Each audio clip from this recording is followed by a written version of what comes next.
तीसरा नामापराध है गुरु का अपमान करना, गुरु की अवहेलना कर देना। किसी भी वृत्ति से गुरु में दोष दर्शन करके उनकी अवहेलना कर देना। बड़ा सुंदर प्रसंग है। श्री नित्यानंद दास बाबा जी, इनके गुरुदेव वयोवृद्ध हैं, उनको साफ साफ दिखता भी नहीं है। नित्यानंद दास जी को ठाकुर सेवा और रसोई सेवा सौंपी, आप रसोई अमनिया करो और ठाकुर सेवा करो। जो ठाकुर जी को भोग लगाते हो गुरु जी को पवाते। गुरुदेव की सेवा के लिए 2 नौ युवती शिष्याएं भी थी, इसलिए नित्यानंद दास को समय मिल जाता, वो गुरुदेव के आश्रम में रहते हुए श्री राधा रमण के सेवायत श्री मधुसूदन गोस्वामी पाद के निकट जाकर के हरिनामामृत व्याकरण श्रीमद् भागवत आदि ग्रंथों का अध्ययन करते। नित्यानंद दास जी की जो गुरु बहनें थी 9 युवतियां थी, एकदम जवान, और ये भी युवक अवस्था के थे, और एक ही गुरुदेव की सेवा में रहना, एक ही आश्रम में रहना, तो गुरुदेव के समीप रहना, उनकी सेवा करना और 9 युवती गुरु बहनों के प्रति दोष दृष्टि ना हो पाना, ये बड़ी प्रश्नवाचक वृत्ति अंदर आ गई। ऐसी स्थिति में नित्यानंद दास जी विचार करने लगे कि मुझे अपने वैराग्य की रक्षा करनी है।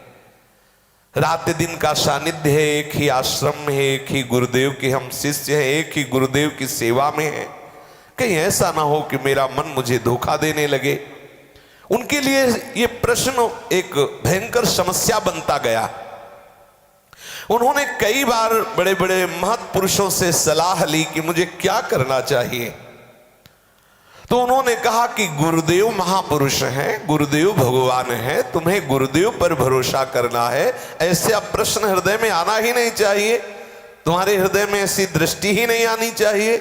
गुरुदेव तो साक्षात परमात्मा है, भगवान है, उनका बल रखो। तुम ऐसा कैसा प्रश्न हृदय में तुम्हारे आ गया? यदि तुम कहीं गुरुदेव को छोड़कर चले गए तो गुरुदेव की सेवा कौन करेगा? वो तुम्हारे हाथ से पाते हैं, तुम्हारा बनाया हुआ पाते हैं, तुम्हें ठाकुर सेवा दी हुई है, ऐसा उचित नहीं है। उनको बहुत कष्ट होगा। क्या गुरु के हृदय में कष्ट हो तो तुम भजन कर पाओगे? और तुम अपनी चिंता क्यों करते हो? तुम शरणागत हो, शरण तुम्हारी रक्षा करेगा। गुरु सेवा ही महान बल है भगवत प्राप्ति का, वही तुम्हारे हृदय में वैराग्य बढ़ाएगा, वही तुम्हारी रक्षा करेगा। ऐसा संतों ने सलाह दिया। नित्यानंद दास जी की उम्र 25 वर्ष की थी। अब कुछ समय उन युवतियों के मध्य में रहते रहते उनके हृदय में काम विकार जागृत हो गया। काम विकार हृदय में आया। एक दिन वो विकारग्रस्त होकर के रात्रि में जहां उनकी गुरु बहनें रहती थी उस कुटिया की ओर जाने लगे। जाते जाते एकदम कदम लड़खड़ाए कि अरे मैं क्या करने जा रहा हूं। अपनी गुरु बहनों के प्रति काम भाव, बहुत ही हृदय में जलन हुआ, बिल्कुल विचार ढक गया। तुरंत रात्रि में ही वहां से निकल पड़े, द्रुत गति से चले, गोवर्धन में आए, पूछरी के निकट वन में आकर अब अन्न जल ग्रहण नहीं करूंगा। गुरु बहनों के प्रति ऐसा भाव, अपनी सगी बहनों से भी ज्यादा पवित्र संबंध गुरु बहन का है, वो गुरुदेव को समर्पित है, उसके प्रति कैसे काम भाव कर लिया। ऐसा भाव करके उन्होंने अन्न जल त्याग दिया। विचार किया कि कोई बाहर रहेंगे तो देख लेगा, कोई भोजन पानी दे देगा। मैं एक गड्ढा था गुफा जैसा, उसमें जाके छुप गए, न भोजन पाऊंगा न पानी पीऊंगा, प्राण त्याग दूंगा। गुरु बहनों के प्रति काम भाव ऐसा क्यों हुआ? हृदय में बहुत उनको कष्ट हुआ। 3 दिन तक वो निराहार रहे, कोई भोजन नहीं, कोई जल नहीं, और बहुत क्लांत, बहुत अंदर से जल रहे थे। ये कैसे बात आ गई मेरे हृदय में? तीसरे दिन कोई महात्मा उन्हें वहां से खींचकर बाहर लाए और बोले, मरते क्यों हो? समस्त विकारों के नाश करने का उपाय एकमात्र नाम है। नाम नाम कीर्तन कर, नाम जप कर, मरना समस्या का समाधान। मरोगे दूसरा शरीर मिलेगा और दुर्गति को प्राप्त होगे। मन को मारो, मन को, नाम मारेगा, नाम नाम जप कर, नाम कीर्तन कर। मरना समस्या का हल होता तो करोड़ों अनंतों बार मर गए समस्या का समाधान हो जाता। ये अज्ञानी जीव समझता है शरीर छोड़ देते तो वहां 5 स्टार होटल है, तुम्हारा स्वागत होगा, आओ। अरे बहुत बड़ी दुर्गति होती, सबसे भयंकर अपराध होता है आत्महत्या करना। ये जो आत्महत्या करते हैं बेचारे अज्ञानी दया के पात्र हैं, जानते नहीं कितना बड़ा अपराध है आत्महत्या करना। जो दुख सुख आया है उससे भोगो, भगवत भजन के प्रभाव से विकारों पर विजय प्राप्त करो। क्या प्राण त्याग देना समस्या का समाधान है? क्या दूसरा शरीर मिलेगा, सारे विकार उसमें और बढ़ेंगे और आपको नष्ट करेंगे। और ऐसा कह करके महात्मा चले गए। कौन थे, कौन बरबस खींच कर कृपा करके मुझे बाहर लाया, मुझे कोई पता नहीं। मेरा तन मन मानो एक बार फिर नवीन जीवन मिला हो। बस बार बार शब्द गूंजने लगे, नाम जप कर, नाम कीर्तन कर, प्राण त्यागना समस्या का समाधान नहीं है। नित्यानंद दास बाबा की कुछ समझ में नहीं आया, वो अनुमान करने लगे कि कोई दैवी प्रेरणा से ही ऐसा हुआ आया और मुझे मार्ग प्रदर्शन करके चला गया। अब उनके हृदय में एक थोड़ा सा शांति आई, थोड़ा सा नया बल आया और उत्साह में परिपूर्ण होकर नाम जप करने लगे, नाम कीर्तन करने लगे। उच्च स्वर से मानसी गंगा में नाम कीर्तन करते। मानसी गंगा के तट पर एक पुरानी टूटी सी कुटिया थी, उसमें छुप कर रहते और नाम कीर्तन करते। पर वे एक धर्म संकट में पड़ गए, सोचने लगे कि गुरुदेव की बिना आज्ञा के, गुरुदेव को बिना बताए मैं चला आया, कौन हमारे गुरुदेव की सेवा करता होगा, कौन गुरुदेव को भोजन पवाता होगा, क्या करूं, कैसे गुरुदेव को मैं सूचना दूं, कैसे गुरुदेव को प्रसन्न करूं, क्या मैं गुरुदेव के पास लौट जाऊं, क्या गुरुदेव के चरणों में जाके क्षमा मांगूं, क्या गुरुदेव की पुनः सेवा में रहूं या नाम जप करूं, नाम कीर्तन करूं, क्या करूं। इसी उधेड़ में 2 दिन हो गए। फिर विचार की भगवान से प्रार्थना की, प्रभु मुझे मार्ग दिखाओ, मैं बहुत ऐसी दुविधा में फंसा हूं, क्या करूं। तीसरे दिन एक वैष्णव आए, बोले तुम्हारे गुरुदेव ने बुलाया है। जिस दिन से तुम आश्रम से चले आए थे उसी दिन भगवान के विधान से 2 ब्राह्मण आकर के विरक्त भेष लेकर गुरु की सेवा में है। उन्हें सेवा की तो आवश्यकता नहीं, पर वो तुम्हें बुला रहे हैं। जो भगवत आश्रित है उनकी सेवा, अरे भगवान की अनंत सृष्टि है, वो विविध रूपों में हमें अपना काम बनाना है। उनकी सेवा तो उससे भी अच्छी चल रही है, उन्होंने तुम्हें बुलाया और कहा साथ ही लेकर के आओ। नित्यानंद दास जी बड़े विस्मित हो गए कि जिस समस्या में मैं फंसा था मेरे कृपालु गुरुदेव ने मुझे बचा लिया। जब मैं यहां आया हूं, इस कुटी के भीतर कीर्तन कर रहा हूं, तो कौन जानता है कि मैं किस समस्या में फंसा हूं। मेरे गुरुदेव सर्वज्ञ हैं, जान गए और मुझे बचा लिया, नहीं तो मैं नाम कीर्तन करते हुए भी जल रहा था। गुरुदेव अपनी दिव्य दृष्टि से मेरे को देख रहे हैं, इस बात से बड़ा आनंद हुआ। उनके लिए कोई आश्चर्य की बात नहीं है, क्योंकि जो गुरुदेव में भगवत भाव रखते हैं उनके हृदय में विशेष कोई समस्या नहीं रह पाती है। और जहां गुरुदेव में मनुष्य भाव आया तो समस्या ही समस्या है। वो वैष्णव के साथ आश्रम से चले आए जहां वो रुके हुए थे। दूसरे दिन प्रातः काल 2 वैष्णवों ने जो विरक्त भाव से गुरुदेव की सेवा में रह रहे थे वहां पहुंचे।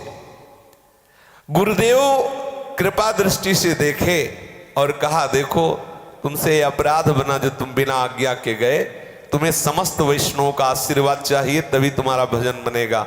सब वैष्णवों को निमंत्रण किया, जो जो वैष्णव आए कहा सबके चरणों में प्रणाम करो और सब वैष्णवों से कहा इसको आशीर्वाद दो जिसका नाम में भजन में मन लग जाए और ये भगवत प्राप्त। तो कैसे गुरुदेव, अब गुरु का हृदय देखो कैसा होता है। सब वैष्णवों को निमंत्रण दिया, सबसे कह रहे हैं आप आशीर्वाद दो इसको, जिससे इसका मन भजन में लगे हुए भगवत प्राप्त महात्मा बने। बड़ा महोत्सव मनाया। भजनानंदी वृद्ध वृद्ध वैष्णवों से गुरुजी ने प्रार्थना की कि इसे आशीर्वाद दो। नित्यानंद दास जी प्रत्येक के चरणों में साष्टांग दंडवत होते, प्रत्येक का हाथ उनके गुरुदेव जी नित्यानंद के सिर पर रखवाते, आशीर्वाद दे, बच्चा है। कितनी करुणा, गुरुदेव की करुणा, कितनी करुणा। इसीलिए मोरे मन प्रभुस विश्वासा राम ते अधिक राम कर दासा। इसीलिए भगवान के जो भक्त जन होते हैं, जो कितने करुणामय होते हैं, कोई वही समझ सकता है जो भगवान की भक्ति से युक्त है। एकांत में ये भजन करके महाप्रभु चैतन्य देव की कृपा लाभ कर सके, इसलिए सब वैष्णव इसको आशीर्वाद दो। इसके बाद नित्यानंद दास से कहा, जाओ तुम जाओ, हमारी सेवा हो रही, तुम एकांत में गिरिराज की तलहटी पर जाकर खूब भजन करो। नित्यानंद दास वांछा कल्पतरु श्री गुरुदेव के चरणों में प्रणाम करके मन ही मन प्रीति आभार से उन्मत्त हो गए। कितने दयालु गुरुदेव है। अश्रु प्रवाह करते हुए गुरुदेव का आश्रय लेकर खूब नाम कीर्तन करने लगे। मानसी गंगा पे जो कुटिया थी वहीं लौट आए। नाम रूपी भगवान का निरंतर रसास्वादन करने से मनोविकार दूर हो गया। ध्यान दीजिए, ये मनोविकार तब तक आपको जलाएगा जब तक निरंतर नाम नहीं चलेगा। भगवत रसिक जी महाराज के चरित्र में आया कि उन्होंने अपने सदगुरुदेव भगवान से निवेदन किया कि इतना साधन करने पर भी हृदय में काम वेदना जागृत हो जाती है। तो उन्होंने दिखाया, एक करवे में अंडी का तेल रखा था, उसको गिरा दिया गया, धो दिया गया, फिर पानी भरा गया तो फिर आ गया उसमें, फिर गिरा दिया गया, फिर भरा गया तो फिर आ गया उसमें, फिर उसे आग में तपाया, तब कहा देखो अब इसमें पानी भर के देखो बिल्कुल तेल नहीं आएगा। ऐसी जो हृदय में काम हमारे बसा हुआ है, नाना प्रकार की वासनाएं जो हैं दिखाई नहीं देती, लेकिन अवसर आने पर वो हमें दिखाई देता, देखो काम जागृत हो गया। तो जब तक हम कठोरता पूर्वक भजन नहीं करेंगे, अर्थात संयम पूर्वक, नियम पूर्वक निरंतर भजन नहीं करेंगे, भजन के ताप से सब विषय जल जाते हैं। बिना भजन का ताप प्रकट हुए ये काम क्रोध आदि अपना ताप देते ही रहेंगे। नाम रूपी भगवान का निरंतर स्मरण करने से मनोविकार दूर हो गया। जीव जब तक अपनी शक्ति का प्रयोग करता रहता है तब तक माया उसे परास्त करती रहती है। ध्यान दीजिए, जीव जब तक अपनी ताकत का प्रयोग करता रहता है तब तक माया उसे परास्त करती रहती है, और जब वो प्रयत्न विफल होकर नाम का आश्रय ले लेता तो माया परास्त हो जाती है। जब भगवान का नाम वो आश्रय ले लेता है, अब नाम नहीं छूटने वाला, कामी क्रोधी लोभी जैसा भी हूं अब तो नाम जपूंगा नाम, उसी समय माया परास्त हो जाती है। नाम की कृपा से माया भयभीत होकर भाग जाती है। भगवान की चिन्मय लीलाओं में प्रवेश अधिकार नाम भगवान प्रदान करते हैं। नाम कीर्तन करते करते नित्यानंद दास बाबा के हृदय में लीला स्फूर्ति होने लगी, रूप की झांकी आने लगी। अब तो श्री कृष्ण लीला समुद्र में डूबने लगे। एक दिन लीला चिंतन में बैठे हुए थे तो एक संत आए और कहा, तुम्हारे गुरुदेव ने आदेश किया है कि आज रात्रि में वो अंतर्धान हो जाएंगे, चलो तुम उनके दर्शन कर लो, चल के तुम्हें बुलाया है। इन्होंने सोचा कि क्या गुरुदेव, क्या बुलाना जाना, जब लीला चल रही है अब क्या गुरुदेव, नहीं गए। ए सब छोड़ो, मेरे लीला रस आनंद को भंग करने के लिए सब नहीं जाना, अवहेलना कर दी। बहुत सूक्ष्म विषय। देखो गुरुदेव ने इतने वैष्णवों का आशीर्वाद दिला के भेजा तो लीला रस में डूब गए। लीला रस के स्वाद की उन्मत्तता में गुरुदेव की अवहेलना बन गई। ये बहुत सावधानी है। क्या गुरुदेव बुला रहे हैं, गुरुदेव अंतर ध्यान हो गया, अरे सब माया का खेल, छोड़ो। उस लीला रसानुभूति की लोभ में पड़कर उन्होंने गुरुदेव की अवहेलना कर दी। जे ही अवहेलना की तो सब बंद, क्योंकि ये उन्हीं का तो वैभव है, सब बंद। अब तो विकल हो गए, नाम कीर्तन करने की चेष्टा करते, कीर्तन बंद, लीला बंद, स्फूर्ति बंद, हृदय अंधकार छा गया, व्याकुल हो उठे, दौड़े गुरुदेव की आश्रम की तरफ। लेकिन जब तक वहां पहुंचे तो गुरुदेव अंतर्धान हो चुके थे, गुरुदेव पधार गए। अब तो चिल्ला चिल्ला कर रोने लगे, भारी पश्चाताप की अग्नि हृदय झुलसने लगा। अब ऐसा लगता, लीला स्फूर्ति की तरह जब सोचते तो लगता कोई अच्छा स्वप्न था, पकड़ में कुछ नहीं आता। लीला स्वप्नवत हो गई, विक्षिप्त हो गए, न खाना न पीना, हृदय जल रहा है, हा गुरुदेव, हा गुरुदेव। संतों के आश्रमों में भटकते, हा गुरुदेव, हा गुरुदेव। तत्कालीन जो बड़े बड़े सिद्ध संत ब्रजमंडल में थे उनके समीप जाते और कहते कि कि कोई उपाय है इस अपराध से बचने का, तो वो कहते एक ही उपाय है, गुरुदेव प्रकट हो, तुम्हारी दशा पे द्रवित हो और वो तुम्हें निरपराध साबित कर दे तो लीला स्फूर्ति हो सकती है, तो भजन बन सकता है, अन्यथा कोई उपाय नहीं है। शिष्य साधन भजन चाहे जितने का जोर का कर ले, लेकिन गुरुदेव की अवहेलना कर दे तो उसकी उन्नति नहीं हो सकती। गुरु की अवज्ञा करने से, उनके चरणों का ये अपराध बनने से उसकी दुर्दशा हो जाएगी। गुरु चरण ही तो है जो माया पर विजय प्राप्त करके भगवत कृपा का अधिकारी बना देते हैं। श्री कृष्ण स्वयं कृपा नहीं करते, गुरु के माध्यम से कृपा कराते हैं। आज तक कोई स्वतंत्र रूप से साधना करके भगवत प्रेम की प्राप्ति नहीं कर सका। ऐसा हमारे ब्रजमंडल के सिद्ध संतों ने बाबा को उपदेश किया। जो गुरु चरणों का आश्रय लेकर भजन करते हैं, माया उनको परास्त नहीं कर सकती, कृष्ण कभी उनका त्याग नहीं कर सकते। आश्रय लैया भजे तारे, कृष्ण नाही तजे, आर सब मरे अकारण। ब्रज के जो महापुरुष, उन्होंने बताया कि आश्रय लैया भजे तारे, कृष्ण नाही तजे, आर सब मरे अकारण। जो गुरुदेव के चरणों का आश्रय लेकर भजन करते, उन्हें कृष्ण तार देते हैं, कभी उन्हें छोड़ते नहीं, और जो है वो अभिमान के कारण अकारण मरते हैं। अब महापुरुषों के समीप जा जाकर रोते, कोई कृपा कर दे। तब एक संत भगवान ने कहा तुम जाओ किसी निर्जन स्थान में और अपने सामने गुरु का आसन लगाओ कि गुरुदेव भगवान यहाँ विराजे हैं, ऐसी भावना करो और खूब नाम कीर्तन, रो रो के नाम कीर्तन करो और गुरुदेव को बुलाओ कि गुरुदेव आओ कृपा करो। गुरुदेव सच्चिदानंद तत्व हैं, वो आएंगे, आप पर कृपा करेंगे।